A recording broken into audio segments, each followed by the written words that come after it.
How's everybody doing? It's Mask here. It is the day after the World Championship Series qualifiers. What an insane couple days it was. I gotta say, holy crap, absolutely crazy event. I mean, in order to try to compete, I feel like I slept 6 hours in total over the course of whatever the 69-hour event was. Full disclosure, I am certainly a little disappointed with myself and how we finished. I don't think I've ever tried so hard in my life at something and come up so short. I just feel like things were just never going my way. But I'm not here to talk to you guys about me today. I have with us live for his first interview that he's doing about the World Championship. We got Tutpup here. How you doing today, Tut? Yo, what's up, guys? I'm doing pretty well. I'm still a little bit tired. I haven't slept since the qualifiers. Or actually, I slept a few hours in my chair, but that's about it. I slept a few hours in my chair. Yo, I actually passed out unconscious during 2 games, and one of them, I think one of them was versus it was either J Rabian or Jangular, and they messaged me on Discord, "Hey man, are you trolling me right now? What's going on? Like, why are you playing? Is your hand dead?" I was like, dude, no, I actually I messaged him 20 minutes later. I'm still on the dual screen. I fell asleep, dude. But guys, we have Tutpup here. He finished rank 3 in EU. I was talking to him right up until the end. He was rank 2. He was so worried, as you guys can see by that point spread. Holy crap, Tut, you placed 3rd by 150 points, and you only placed from 2nd, and you were only less than 1,000 points away from 4th. What was going through your head in the last couple hours leading up to the end of this? Yeah, so basically, for the last, I think, 4 hours, I was sitting at 90k points. So you hit 90,433 4 hours before the event ended. Yeah. And I know you were telling me the guy MasKScarin was rank 2 EU for the entire last day, and Tut, you grinded to pass him to get 2nd, putting him in 3rd, and he didn't play at all for the entire last day. That's what you're telling me. Yeah. Like I tracked him for at least 5-6 hours at least, and he didn't move. First of all, he didn't move rank, but more importantly, he didn't move points. Like, the points were at, I believe, 89,604. You have it memorized. You have it memorized. That's how many times you watched this guy. So I knew for a fact that he was AFK or just really stupid. Right. Well, here's the thing. He was scared, just like the rest of the people. I've talked to a handful of people at the top, and yourself. You didn't play a game for the last 4 hours. He was scared to play a game. What if he lost? How much were you losing per loss, DP-wise? It depends a little bit on the person you're facing, of course. True. But usually around 1,700 to 1,800 points. Yeah, so losing one game, that was it. He was out. So he just figured he was safe because top 3. I bet you he was not AFK. He was there just like you. But like none of you guys expected, Koizumi came out of nowhere, and he actually, even with so in between the time of the last rank refresh and the end of the game, he jumped into 2nd place, and by 150 points. That guy, Koizumi, that is so crazy, and that guy, he just had it. He did it. He made the grind, the comeback, the underdog story. Okay, so. Obviously, absolutely stressed out of your mind leading up to the end there. And I think you obviously made the right choice, 100%. Not if you had it there, it was too risky to keep playing. You held on to your 90k, and you did it. Yeah, exactly. Because like during the last update, a lot of people actually climbed quite a lot during the last update, which I wasn't really expecting, because the update before that, they dropped a little bit, most of it. So I figured, like, okay, they're probably going to hover around that, like, those points. So I was in 2nd place. I knew the guy in 3rd place was AFK, or he for at that point the last 10 hours he hadn't played. So wow. And I mean, I'm sure he was just scared too, like you were for the last 4 hours. So because and now on that maybe note, he had, you chose not to play in the last 4 hours, locking in your position. Now I got to talk about what happened in NA in the last change. Now at the last refresh, literally, Creative Timmy had 150,000 points in the last refresh. Now, he dropped from 150k to 139k in the last, between the last. Now, my question is, why did he play? Why, I feel like he should have just done what you did and just done nothing. He dropped from 150k to 139, and DK did the right thing. He didn't play a single game. He just kind of stood there and was like, I'm locked in second. Yeah, That's it. Yeah, right. Because I'm not doing anything. He hardly played the last day, and he totally made the right choice. And that's what you did to lock in your spot, top 3 EU. Now, EU was the only region with 3 players. The top 3 were going. So we talked about the rankings. I mean, obviously you made the right choice in not playing. You finished 3rd. What are your rewards for 3rd again? I forget. 3 super rares and 3 supers, 3 ultras, and is it 500,000 gold? Yeah, 500,000 gold. I think it was 500,000 for 1st and 2nd as well. Yeah, no, first was 1 million. 2nd was 500,000. Oh, really? Okay. Yeah. So I figured at that point, like the odds of 2 people passing me was really, really small. So at that point, I figured I would just sit and wait. Because but Masaryk only had to log in and play one, but he never would have. There was no part of him that would have ever logged in and played a game because he thought he was safe. Now, Masaryk, if you ever somehow stumble across this video, buddy, I feel for you, man. You gotta be at like a 10-degree angle. They need to invent a new angle to describe the amount of tilt you'd have to be at. He dropped out of top 2 after holding it for the entire last day in the last 30 minutes of the event. Yep. I can't even begin to feel what that'd be like. Yeah. Now, so and he was pretty like when I surpassed him and got rank 2, he was pretty much my safety net. Yeah, fair enough. He was at that point he was the only one close to me, so I figured he was your safety net, and he ended up being the safety net just below you. So he's the one, you're above him, so they have to pass him first before they can get to you. So you were totally good. So now let's talk about the event on a whole. Bring me back to day 1. The event just launched. Me and you were both ready. We're up for what I'm going to quote as the 4 a.m. Eastern time start, because I live in Eastern time. It is what it is. Ridiculous start time for us anyhow. I guess it was a little better for you in EU.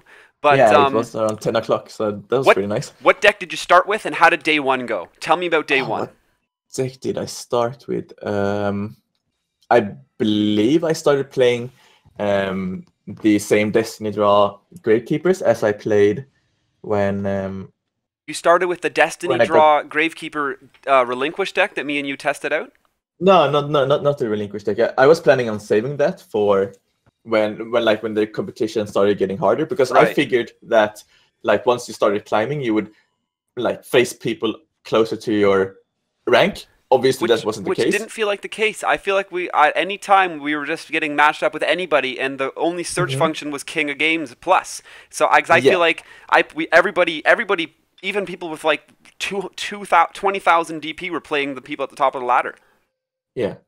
So for the longest time, I was playing a bunch of decks. I was playing Gravekeepers, then I swapped to 3-star Demotion, like the Dark Magician version with Champion's Vigilance. Right. Then I swapped to Handless. Okay, so instead of the Handless, yeah. So instead of the decks that you did play, tell me about tell me, like, if you remember your point progressions. How did 10K? Did you ever fall, or did you immediately start going up from day 1? No. I immediately started going up, which is great. I got trapped down in the 2. I actually dropped to 2K myself.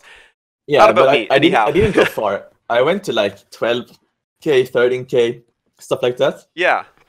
And I mean, I realized pretty quickly that just Gravekeepers wasn't going to cut it. They are way too bricky right now. Right. So you started with Gravekeepers, weren't having much success. Now, what was your first big jump? What deck were you using? What got you out of the 10,000s?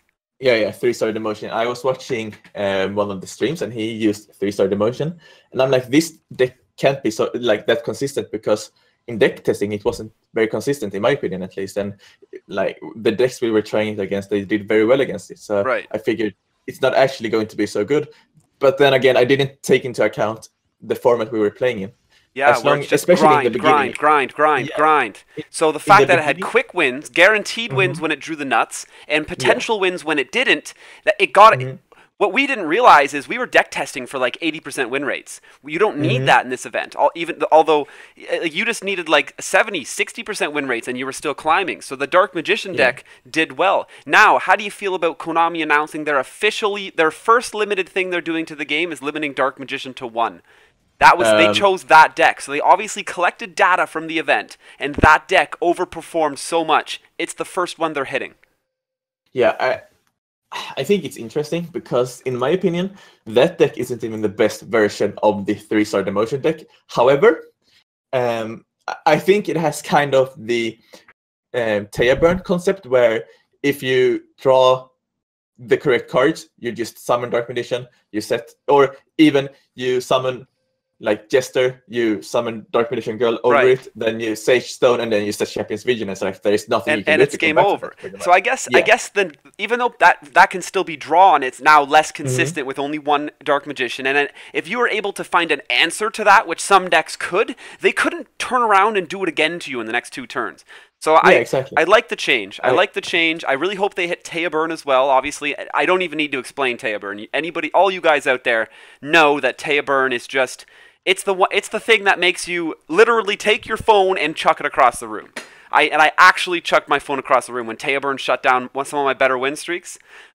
So where did 3-star demotion get you to? So your first real successful deck you said was the Dark Magician 3-star demotion deck. And how did that climb go? Where did you get to? When did you switch off it? I think it got me to around 40k, maybe something like that, or close to 40k at least. Okay, so that was where I peaked. That was my personal actually no, that's wrong. That was where I peaked day 1 and 2. I got up to about 65k on day 3. That was my best. So so around 40 to 50, you just found yourself stuck. Yeah, because I started using the deck, right, and I'm like, oh, this is actually working pretty consistently. How interesting. But then, for whatever reason, I started bricking because I always brick with decks for whatever reason. It's pretty annoying. But, you're supposed to you only brick when it counts. Yeah, I started bricking really hard and really bad, and I'm like, okay, this is what I expected of the deck to begin with, so I wasn't that surprised. And that's basically when I swapped to handless, I believe. Yep. And I went with handless for maybe, I would say I barely climbed with it, to be honest. Maybe 5 to 10k, if even that. Fair enough. So we're talking around 60k now. Is when we switched off the handless. Around 50 to 60k, I would say. And then what day of the event is it now? Well, you're sitting around 50-60k. You've hardly slept. You've been grinding. Yeah. At that point, I had been up for okay, I remember now. Yeah, I got to 60k, and then I wanted to get a little bit further because at that point, if you got 70k, you were basically top 10 or close to top 10. Right. So I wanted to like break that barrier. But instead, I lost 5 games, and I was super tired. Like 2 of the games, I fell asleep. Yeah, dude, I lost at least 2 games where I actually fell asleep this tournament. It was insane. So I decided that okay, I should just go to sleep now. Like get a few hours. Get a few hours, refresh yourself. And how many hours did you? What day is this? This is day 2, and you slept? I guess this is Sunday. And how long did you sleep for? Something. I slept for 6 hours. 6 hours on Sun. Is it Sunday that you slept then? The last day? I mean, the days are all like mixed up together. Sure. Yeah, but it was Sunday. You slept for 6 hours, and then you got up and were ready for the final grind. So then you wake up. You had just lost 5 games on handless. What did you switch to? Because you clearly switched. Yeah. So that's when I'm like, I was pretty tilted still at that point. I went in. I played a few games with like 3-star demotion. I played with a bunch of other decks, swap decks, like handless, whatever. I didn't really climb. So I decided to try Gravekeepers again, but obviously tweak it. So I tweaked my Gravekeeper deck. Yep. The Destiny Draw one, and it had amazing success actually. I probably had around 70 to 80% win ratio, and I very quickly or not very quickly, but without many losses, climbed from the like 55 to 60k mark up to 70k. Damn. So now was this the Relink GK that we tried? No. That one flopped pretty hard. So you just we discarded that. Okay, I know. I remember deck testing that one with you. So we're talking a regular Gravekeeper deck running Destiny Draw. Yeah, and obviously with a few tech card like in my deck I run Stele. Because I think Stele is good, at least in Destiny Draw. I think it opens up for a lot of plays sometimes. And I run Nobleman as well. Okay. And I run Eliminating the League. And Destiny Draw, like I guess, and Gravekeepers. There's so many times where if you top deck that card, you know you're gonna win. And Destiny Draw gives you access to it. So this launched you up to 75k, and so obviously you didn't finish anywhere near there. So how far do you where do you go from there? Yeah, so I was basically around the 70k mark, and at that point, I realized that I had to. For some reason, that was the first time when I realized that this entire event isn't really about. It's actually not about who's the best player. This is gonna sound really bad, but it's about who can, like, most consistently and as fast as possible just slaughter a bunch of plebs, right? Yep, of course. Because there is no actual matchmaking system in the game. So I was talking to, I'm probably going to butcher his name, but Ankara. And he told me that he used your deck minus like one trap card, and he put in Wild Tornado instead, and your Harpy deck. And he reached rank 3, but he didn't want to keep going because he felt really sick. He was really tired. And it was just taking a health toll on him. Like honestly, so he just ground regular Harpies. Actually, the deck, pretty much the deck that I started off with, and got so tilted on I never touched it again. Gates. Two-dimension gates. So I'm like, okay, this deck is one of the decks that I could actually confirm like reach top 3, because that was the goal, right? Right. And you saw it. Someone else did it. I just wanted to end top 3. Like that's the only thing I cared about. So I'm like, okay, I've been like looking around, trying to see if I could actually find like any confirmed deck like this one is actually good, because what I tried wasn't working until I tried the Gravekeepers. But even then, the Gravekeepers were slow, right? And the sketchy part. So the sketchy part is trying. You can't just try yourself in the top because you're sacrificing your standing already. So So you go. This guy made it top 3 with Harpies. So you switch to it. Yeah. So basically, when I switched to Harpies, like the biggest change was that the win ratio was about the same, maybe like 5% better. But the games were so much faster. Like I averaged, and that was super important in this tournament. The average time was maybe 45 minutes per game or per duel. While with my Gravekeepers, every duel took at least 10 minutes, because almost every game I had to wait for Destiny Draw, and I had to wait for them to try to play around Destiny Draw, and for me to just so the games just took forever, right? True. And so when I switched to Harpies, and I climbed so fast. I mean, I think within maybe 1 to 2 hours, I went from like the 70k mark, like 70, 75k, up to the 2 hours. That's insane. By that logic, all of us still stood a chance on the last day. And it's just finding that deck that you really started blasting off with. Man, so regular Harpy deck, quite similar to what we're all used to, and you just you took out the Windstorm, and I think that's one of the biggest adjustments you made, ditching the Windstorm to go ham with a mirror wall instead. Because basically, at least in Harpies, I felt that Windstorm, it's never going to win you the game. It's only going to stall the game for one more turn. However, Wild Tornado, when you summon a Harp over it, you can remove a big threat, like maybe a Dark Magician or a Barrack Dragon, something like that, right? Right. And also, combining enemy controller with the Dimension Gate was so good, because so many people ran the 3-star Demotion deck, and if you got rid of their Champion's Vigilance, or if they didn't even draw Champion's Vigilance, or if they ran another version of the deck with Drawn and stuff, then you could always use enemy controller steal. And yeah, exactly. And the enemy controller was good, because I found enemy controller popped Champion's Vigilance for you sometimes too, which set you up to actually make a play then. Yeah. So yeah, I basically just swapped to Harpies and Harpies. yeah, everything just panned out from there. And it just worked. It just worked. Yeah, I didn't even really feel like I was trying that hard, right? So you launched yourself. You were in the middle. We're like 4 or 5 hours away from the event, and you launched yourself right up to 90K, and you just sat there, and it was good enough. That is so wicked. So, actually, what happened was I launched myself to about 100 points more than I forgot his name, but the Masaryk, yeah. Yeah, Masaryk, yeah. So I was sitting around 100 points above him, and I was going to stay there. But stupid as I am, I talked to my friends, and they talked me into playing more. Yes, the friends. And so and this is like the event that happened right here is the reason why I decided to sit after that, because what happened was that I bricked 4 games in a row. No. So you were above, you were where you finished, and you could have stayed there already, and you dropped. So you would have dropped to what, almost 84K then? Yeah. No, I dropped to 80K pretty much. Holy crap! Yeah, because I lost between 1,700 and 1,800 every game, 4 games in a row.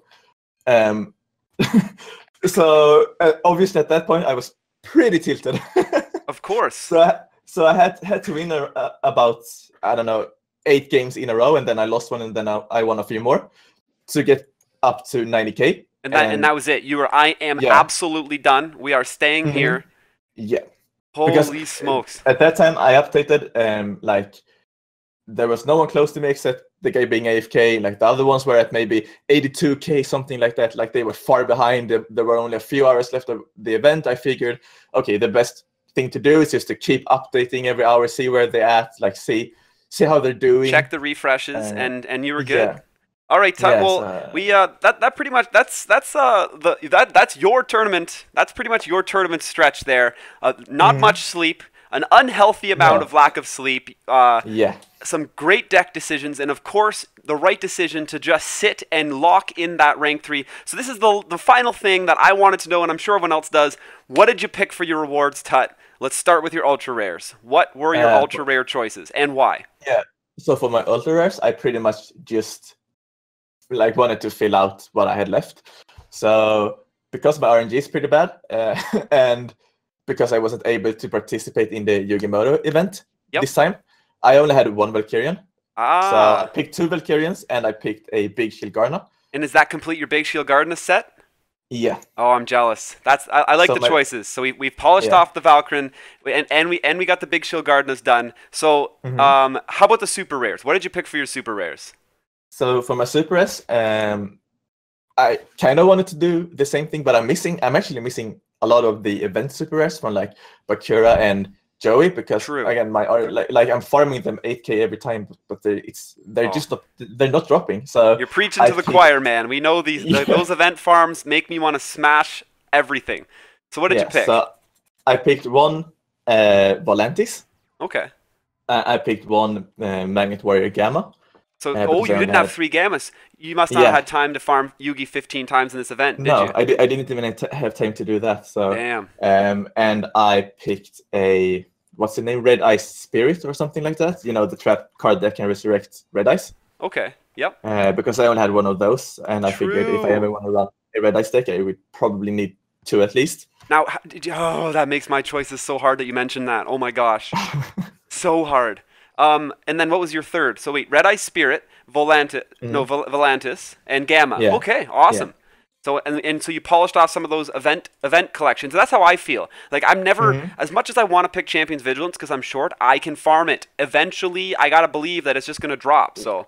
Yeah, it's just like the enemy controllers. Eventually, the enemy controllers. I do not regret. Everybody made fun of me forever for not picking enemy controller from that event. I don't regret it in the end because I picked something you cannot get anywhere else. You still have enemy controllers now when it matters, right? When it matters, I got them. Unfortunately, I didn't get Champion's Vigilance when it mattered because I did want to run that. But okay, awesome. So those were your rewards. You got 500,000 gold to go spend in the shop, which is so amazing. And you're going to Japan. I know you've already told me you've set aside the time in the summer. You've booked the time off. You're good to go. obviously we're gonna have to follow your path. We're all gonna be living vicariously through you now, Tut. So we'll be back in touch, and I'm sure we will talk in the future about being prepared for Worlds, being at Worlds. I'm definitely getting a hold of you while you're there. That's not even an option. Yeah. But for sure. Thanks for coming in before you even went to sleep. Thanks for making the time to come hang out with us. And yeah, for sure. Looking forward to talking to you in the future as well. Of course, you're always going to be around. Yeah, I just want to take this opportunity to officially thank everyone in your community, because during the event, the amount of support that I got was pretty amazing. Even people that didn't even really play that much, they wanted me. They told me they wanted me to see me go to Japan, and they just wanted to help me in every way they could, which was really nice, and it really motivated me to to keep going when I when you get those slumps, when you lose maybe 4 games in a row and you win 1 and then you lose 4 more and stuff like that. Absolutely. Yeah, it was really nice. It was really motivating. So. Well, we all love you here, Tut. You're basically at this point you are our superhero, straight up. So I'm sure everybody wanted to see you go. And the coolest part is so many of us were spread over different regions. So wanting to see you go didn't even mean we were sacrificing a potential one of our own spots. But yeah. Holy crap! It's a dream. It's a dream. That is so sweet. We're going to be following your championship run very closely as well. And all of us are here to help you deck test strategies. The meta's going to be changing. We'll be there. We're all Team Tut now. That's it. There's no more Team 1 Econ. There's no Team No Econ. It's Team Tutpup, and we are all on Team Tutpup. So, anyone in particular you wanted to give a shout out to? I mean, honestly, it's Ankara for actually pretty much enabling me to run Harpies, because there's no way I would run Harpies otherwise. Because I had disregarded the deck, so he's the only reason why I even went with Harpies. So I'm Kara is the reason you made your final push to top 3. That is sweet. That's a pretty solid singular call out there, which is awesome. Yeah. All right, I think we're gonna be pretty close to out of time here now, and that's sweet. We're definitely gonna get you back, and I'll have you in here again for sure, closer to August when you're heading out to Japan. But thanks for making the time before you went to sleep, of course. Yeah, thanks for having me, man. As always, guys, there's gonna be more here. I'm gonna be looking at a lot of Tut's decks that he ran in particular, trying them out, showing you guys how they worked, some of the combos and stuff, as well as many other people who finished in the top. We're gonna try to get a couple other people on here, do a couple more interviews. But thanks a lot for hanging out, guys. Come check the stream out. You got twitch.tv/MasKScarin. Yes, we fixed the description above. It now says .tv. And yeah, really, I'm not even. The rest of these aren't going to be about me at all. I want to talk to the people who put in the grind, the work, the sweat, the tears, the lack of sleep, the tilt, and pulled it off like Tut here. So awesome. This is one for sure, guys. Check out the Discord description check out the Discord link in the description down below. Come hang out in Discord. It's like a family in there. We're helping each other out. That's where a lot of us, this support that Tuts talks about getting, that was from people messaging on Discord. We hang out there, we deck test, we talk about everything. It's awesome. But take it easy, guys, and don't forget, stay classy.